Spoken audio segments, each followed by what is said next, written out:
اللہ کا حکم ہوا، جنت سے اتر جاؤ، تم آپس میں ایک دوسرے کے دشمن ہوگے اور تمہارے واسطے زمین میں رہنے کی جگہ ہے اور ایک وقت تک نفع حاصل کرنا ہے۔ تم وہیں زندگی بسر کرو گے اور وہیں مرو گے اور وہیں سے دوبارہ نکالے جاؤ گے۔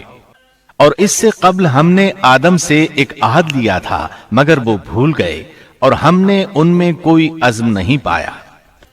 اور جب ہم نے فرشتوں سے کہا آدم کو سجدہ کرو تو ابلیس کے سوا سب نے سجدہ کیا، اس نے صاف انکار کر دیا۔ تو ہم نے کہا اے آدم، یہ تیرا اور تیری بیوی کا دشمن ہے، خیال رکھنا ایسا نہ ہو وہ تم دونوں کو جنت سے نکلوا دے اور تو مصیبت میں پڑ جائے۔ یہاں تو تجھے یہ آرام ہے کہ نہ تو بھوکا ہوتا ہے اور نہ ننگا، اور نہ تو یہاں پیاسا ہوتا ہے اور نہ دھوپ سے تکلیف اٹھاتا ہے۔ لیکن شیطان نے اسے وسوسے میں ڈال دیا، کہنے لگا میں آپ کو دائمی زندگی کے درخت اور وہ بادشاہت بتلاؤں جو کبھی پرانی نہ ہو۔ چنانچہ ان دونوں نے اس درخت سے کھایا، پس ان کے ستر کھل گئے اور وہ بہشت کے پتے اپنے اوپر چپکانے لگے۔ آدم نے اپنے رب کی نافرمانی کی، پس بہک گیا۔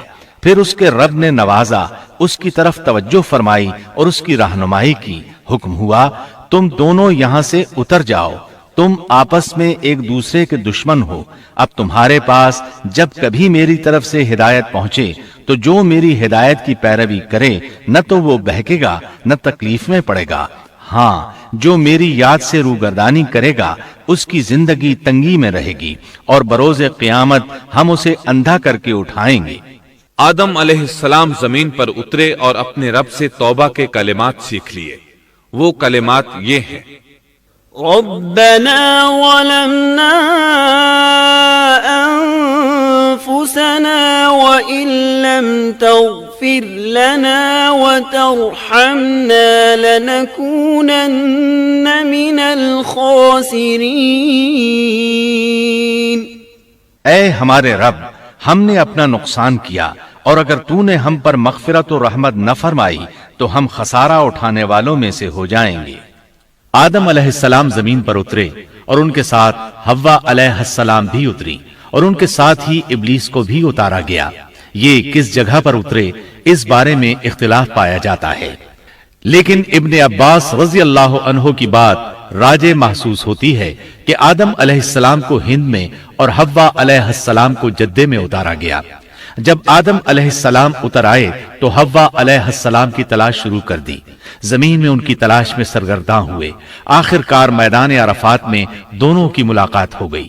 چونکہ میدان عرفات میں دونوں نے ایک دوسرے کی معرفت حاصل کی تھی اور ان کا آپس میں تعارف ہوا تھا، لہٰذا اسی مناسبت سے اس میدان کا نام عرفات مشہور ہو گیا۔ پھر اللہ تعالیٰ نے زمین کے اندر انسانوں کو پھیلانا شروع کیا اور زمین کو مردوں اور عورتوں سے آباد کر دیا۔ امام طبری رحمت اللہ علیہ بیان کرتے ہیں کہ حوا علیہ السلام نے آدم علیہ السلام کے لیے 20 ولادتوں میں 40 بچوں کو جنم دیا۔ ہر بار 2 بچوں کو جنم دیتی تھی، ایک لڑکا ہوتا ایک لڑکی۔ سب سے پہلا جوڑا قابیل اور اس کی بہن قمیم کا تھا۔ پھر انسانوں کی افزائش شروع ہوئی، آبادی میں اضافہ ہونے لگا۔ اللہ نے آدم علیہ السلام ہی کو ان کا نبی متعین کر دیا، وہ انہیں دین سکھاتے رہے۔ اس وقت تمام لوگ موحد تھے، خالص توحید کو اپنانے والے تھے، یعنی کان الناس امۃ واحدہ، تمام لوگ ایک ہی امت کے تھے، ان میں شرک کا شائبہ بھی نہ تھا۔ ابن جریر اور ابن کثیر رحمہم اللہ نے ابو موسیٰ اشعری رضی اللہ عنہ کی روایت بیان کی ہے، اللہ نے جب آدم علیہ السلام کو جنت سے زمین پر اتارا تو انہیں ہر چیز کی کاریگری اور صنعت کا علم تھا۔ جب وہ اترے تو عالم بھی تھے، لباس میں ملبوس بھی تھے، کام کاج کے تمام طریقوں سے باخبر بھی تھے، لوہے، آگ، لکڑی اور کپڑے کے استعمال سے بھی بخوبی واقف تھے۔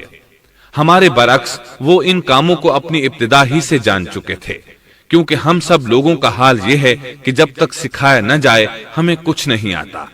آج کے دور میں بعض افریقی قبائل کے افراد وحشیانہ اور غیر مہذب زندگی گزارتے ہیں۔